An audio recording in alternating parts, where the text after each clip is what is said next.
Hello दोस्तों, स्वागत है आपका इनोवेटिव शिक्षा में। मैं आपके लिए लेकर आया हूं क्लास 10th मैथमेटिक्स की एक सीरीज जिसमें मैं आपको बताऊंगा हर एक चैप्टर्स के बारे में डिटेल में। So let's start the video. Hello friends, स्वागत है आपका इनोवेटिव शिक्षा में।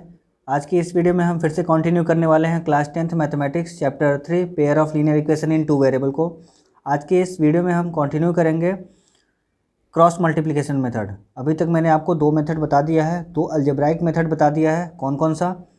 पहला सब्स्टिट्यूशन मेथड, दूसरा एलिमिनेशन मेथड। आज हम बात करेंगे तीसरे मेथड के बारे में जिसका नाम है क्रॉस मल्टीप्लिकेशन मेथड। इसके मेथड से हम सीखेंगे कैसे हम किसी भी pair of linear equation in 2 variable को सॉल्व कर सकते हैं इजीली। ठीक है, तो चलिए स्टार्ट करते हैं वीडियो। तो आज की इस वीडियो में हम स्टार्ट करते हैं क्रॉस मल्टीप्लिकेशन मेथड। तो क्रॉस मल्टीप्लिकेशन मेथड में आपको करना क्या है, 2 इक्वेशंस लेने हैं। ठीक है, तो पहले मैं आपको जनरली समझा देता हूं कि इसमें होता क्या है, उसके बाद से फिर एग्जांपल के थ्रू समझाऊंगा कि कैसे सॉल्व कर सकते हैं किसी भी pair of linear equation in 2 variable को। तो पहले हम जनरली समझते हैं। मान लीजिए आपके पास 2 इक्वेशन है, स्टैंडर्ड फॉर्म में है। आपको करना क्या है, किसी भी इक्वेशंस को स्टैंडर्ड फॉर्म में कन्वर्ट कर लेना होगा। ठीक है, तो अभी मैं एक स्टैंडर्ड फॉर्म ले लेता हूँ इक्वेशन का। a1x plus b1y plus c1 equals to 0, ये हमारा पहला इक्वेशन है। ठीक है, ऐसे ही दूसरा equation a2x plus b2y plus c2 equals to 0, ये दूसरा इक्वेशन है। स्टैंडर्ड फॉर्म में है पहले से ही। अब क्रॉस मल्टीप्लिकेशन में करते क्या हैं, तो देखिए करते क्या हैं, x y और 1। ठीक है, ऐसा काम कर देते हैं x y 1। अब यहाँ पे हम स्टार्ट करते हैं b1 और उसके नीचे b2 लिखते हैं। ठीक, उसके बाद से c1 लिखते हैं, फिर c2 लिखते हैं। ठीक है, उसके बाद a1 लिखते हैं, फिर a2 लिखते हैं और लास्ट में फिर से b1 और b2 लिखते हैं। स्टैंडर्ड फॉर्म को ही देख के क्या करेंगे, ये सारी चीज़ें करेंगे। x लिखेंगे वेरिएबल, फिर दूसरा वेरिएबल y है, फिर हमारा 1 यूनिट। ठीक है, उसको लिखते हैं। अब x के नीचे क्या करना है आपको, b1 b2 कहाँ से स्टार्ट करना है, कोफिशिएंट ऑफ y से स्टार्ट करना है, मतलब b1 b2 फिर c1 c2 फिर a1 a2 फिर b1 b2। ठीक है, इस तरीके से लिख लेंगे। उसके बाद से फिर करेंगे क्या, क्रॉस मल्टीप्लिकेशन करते हैं। b1 का c2 में करते हैं और b2 का c1 में करते हैं। ठीक है, उसके बाद से फिर c1 का a2 में करते हैं, फिर c2 का a1 में करते हैं और फाइनली a1 का b2 में करेंगे और a2 का b1 में करेंगे। यही क्या कहलाता है, यही क्रॉस मल्टीप्लिकेशन मेथड कहलाता है। इसी के हेल्प से हम क्या करते हैं, किसी भी पेयर ऑफ लीनियर इक्वेशन को सॉल्व करते हैं। ठीक है, अब मैं आपको इसका मल्टीप्लाई करके दिखाता हूँ कि मल्टीप्लाई करने के बाद क्या आएगा।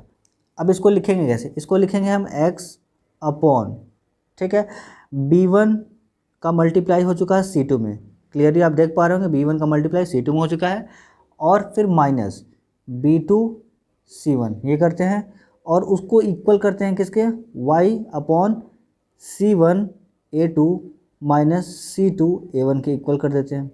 ठीक है, और finally 1 upon a1 b2 minus a2 b1 करते हैं।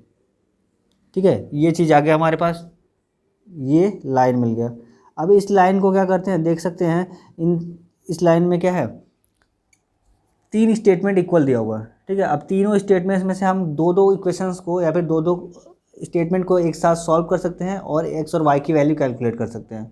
तो ये क्या है, बस प्रोसीजर है। इस प्रोसीजर को हम अप्लाई करेंगे किसी भी एग्जांपल में। इसको आपको रटने की ज़रूरत नहीं है या फिर यहाँ पे ऐसा कुछ याद नहीं करना है कि ये आपको याद करना पड़ेगा।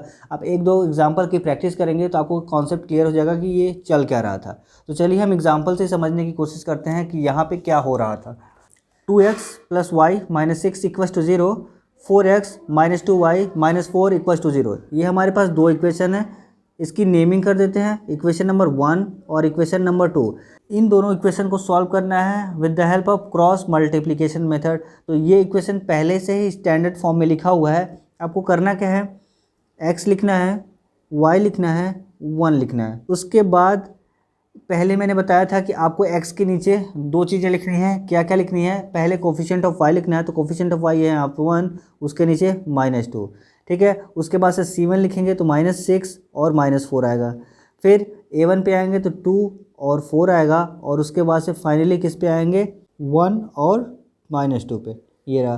ठीक है, अब यहाँ पे आपको मल्टीप्लाई करना है, तो कैसे मल्टीप्लाई करेंगे, x अपॉन, देख लीजिए, इसको इससे मल्टीप्लाई करेंगे, इसको इससे मल्टीप्लाई करेंगे, इसको इससे और इसको इससे, फिर यहाँ से ऐसे और यहाँ से ऐसे, तो लाइन क्या बनेगा आप हमारे पास, तो जो लाइन बनेगा वो ये बनेगा, x अपॉन 1 का -4 में मल्टीप्लाई करते हैं तो -4 आता है, फिर माइनस साइन लगाएंगे, फिर -2 का -6 में करेंगे तो कितना आएगा, 12 आएगा, +12 आएगा। ठीक है, वो इक्वल होगा किसके, y अपॉन -6 का 4 में करेंगे तो कितना आएगा, -24, और -4 का -2 में करेंगे तो कितना आएगा, -8, और उसके बीच में हम क्या करते थे, माइनस साइन लगाते थे, तो वो तो रहेगा ही रहेगा। फिर यहाँ पे क्या होगा, 1 अपॉन 2 2 जा 4, लेकिन यहाँ पे माइनस है तो -4 आएगा। ठीक है, और फिर माइनस साइन लगाएंगे, 4 1 जा 4, तो यहाँ पे 4 आ जाएगा। अब आपके पास यहाँ पे स्टेटमेंट दिख गया, इसी स्टेटमेंट को क्या करना है, सॉल्व करना है। इस स्टेटमेंट को सॉल्व करेंगे तो आपको जो आंसर चाहिए होगा वो मिल जाएगा। तो अब इस स्टेटमेंट को हम लोग क्या करने जा रहे हैं, सॉल्व करने जा रहे हैं। हम सॉल्व कर लेते हैं एक लाइन और यहाँ पे, x अपॉन -4 -12 कितना होगा, -16 हो जाएगा। यहाँ से y upon -24 + 8 equals to 1 upon -8 हो जाएगा।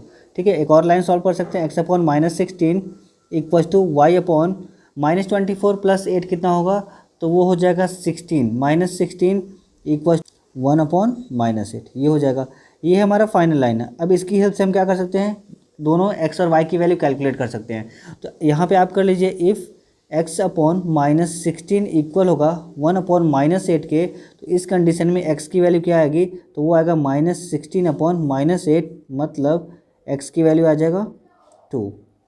ठीक है, एक आंसर मिल गया।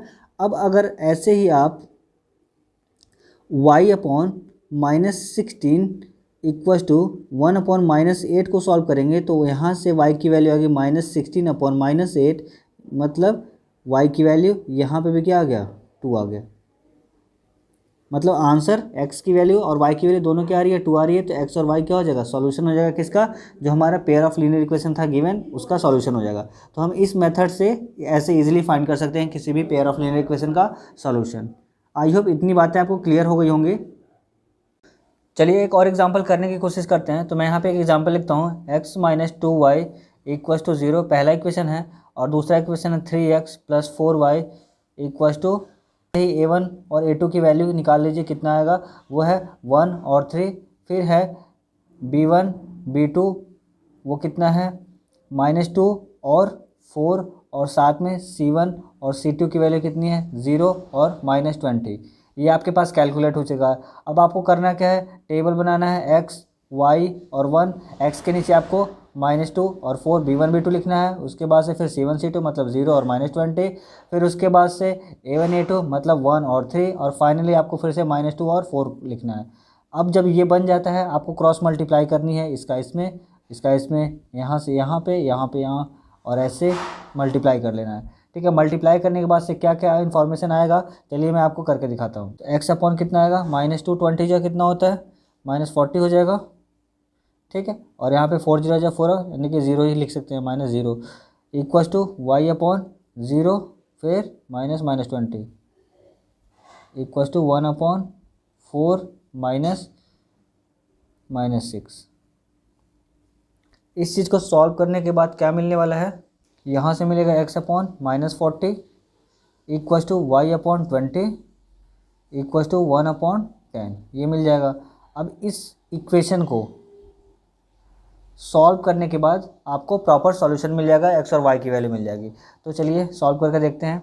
तो जब x अपॉन 40 को इक्वल लेंगे 1 अपॉन 10 के, तो उस केस में क्या मिलेगा, x इक्वल टू 40 अपॉन 10, मतलब 4 मिल जाएगा x की वैल्यू।